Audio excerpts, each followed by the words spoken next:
On this episode, we have a Digistar LCD TV. Now, this one was serviced a few years back, and it had some failed capacitors in the power supply in the output section.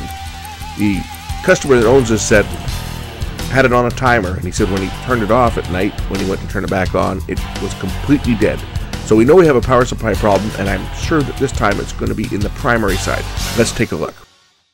Now, if we remember the last servicing of this unit, it was these capacitors in the secondary stage that were replaced.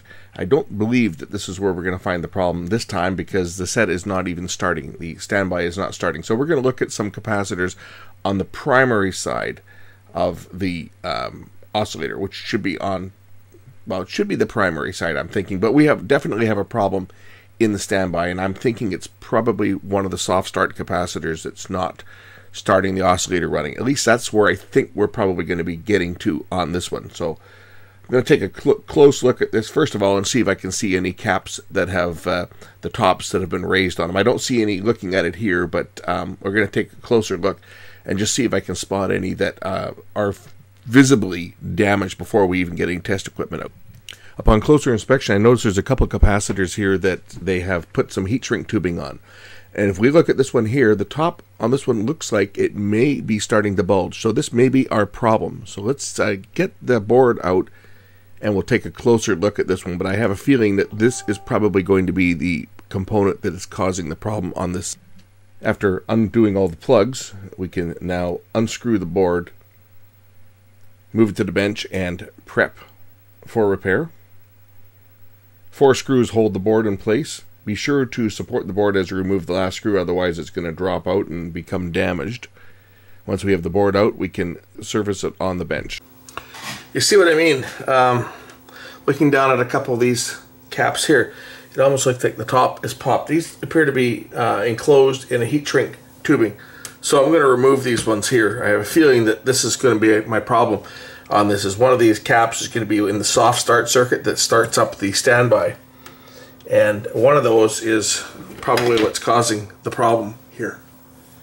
So we're just going to, we'll cut through the heat shrink material here that's on here.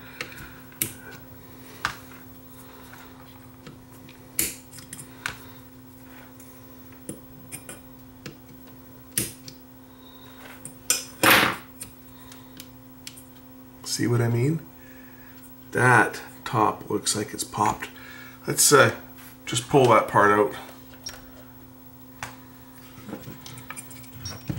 Before I do that, I'll make sure that the main filter capacitor is discharged, because I did have this thing plugged in. So we want to make sure that, because the oscillator didn't start, there's a possibility that we'll still have a charge on the main filter here, but we don't, which is good. Okay, so there's no risk of shock.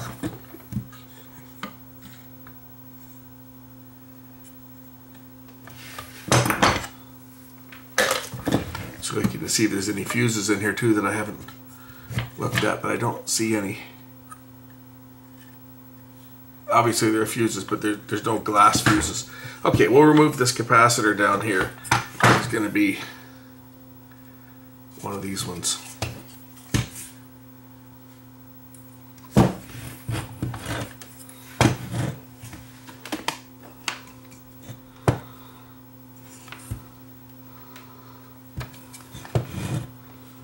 To remove the capacitor, what I'm doing is I'm using a process of just alternately heating and moving the component back and forth, a rocking motion that loosens it off one side at a time. Most caps can be removed easily. Through-hole caps can be removed easily this way, and then you're not using a bunch of solder wick or anything else. You're not wasting any consumables, and most of the time these will come out really easy this way.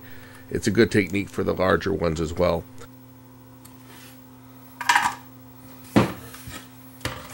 As you can see, the 4 caps at the bottom left of the board there, those are the ones that were replaced the last time, and the 2 of them there, I actually didn't have 3 the same size, so I used 2 smaller ones to make it work. Are we ready to take a look at what's underneath the heat shrink tubing here? I wonder why they did this.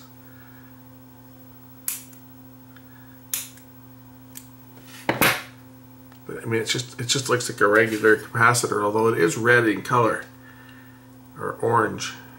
Typically when you have orange or red capacitors, there's special value of some type. But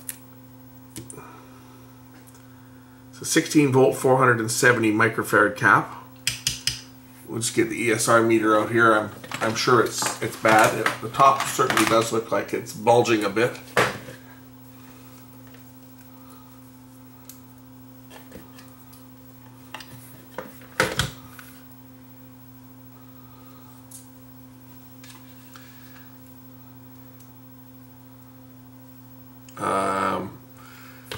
I would say it's open. This capacitor is totally open. Shot! That one for sure. Its neighbors, well, the neighbors don't look to be bad. At least the tops aren't bulging on the others like this one. But this one definitely is bad, so we'll change this one and try it. 470 is 16, and it's 105 degree.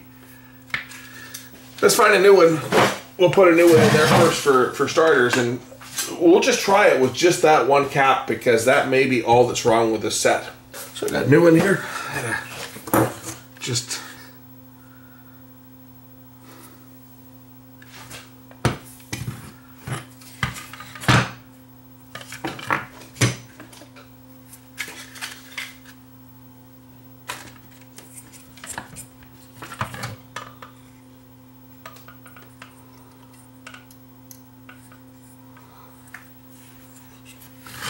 put a bit of heat on the board here to get that cap started.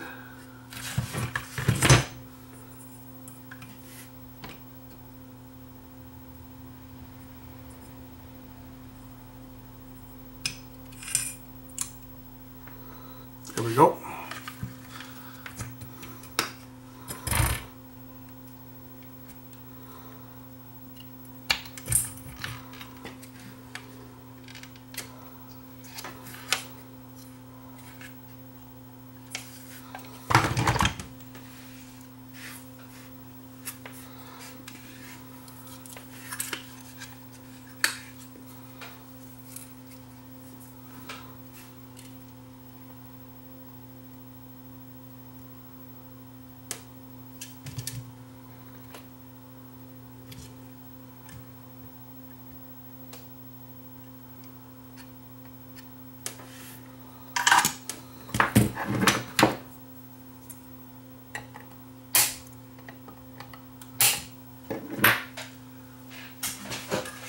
Okay, let's put the board back in the set and see if that's the only problem that this one has.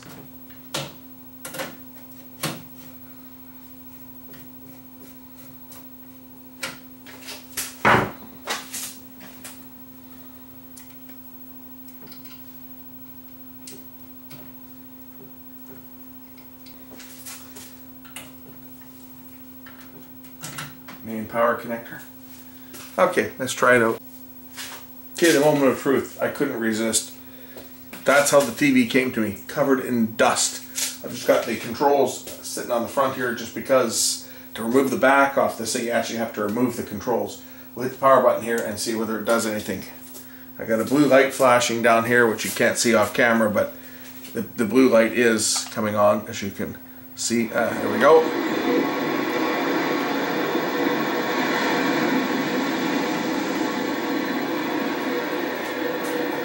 It's fixed.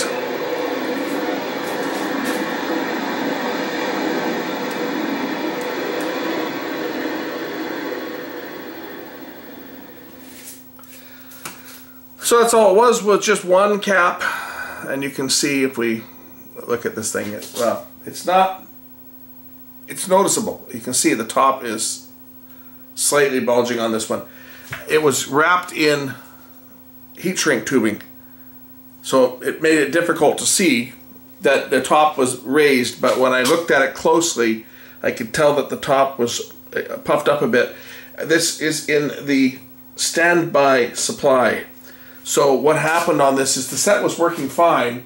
The cap obviously had dried up, but because it dried up when the set was on, there was enough voltage there to allow the set to continue to operate.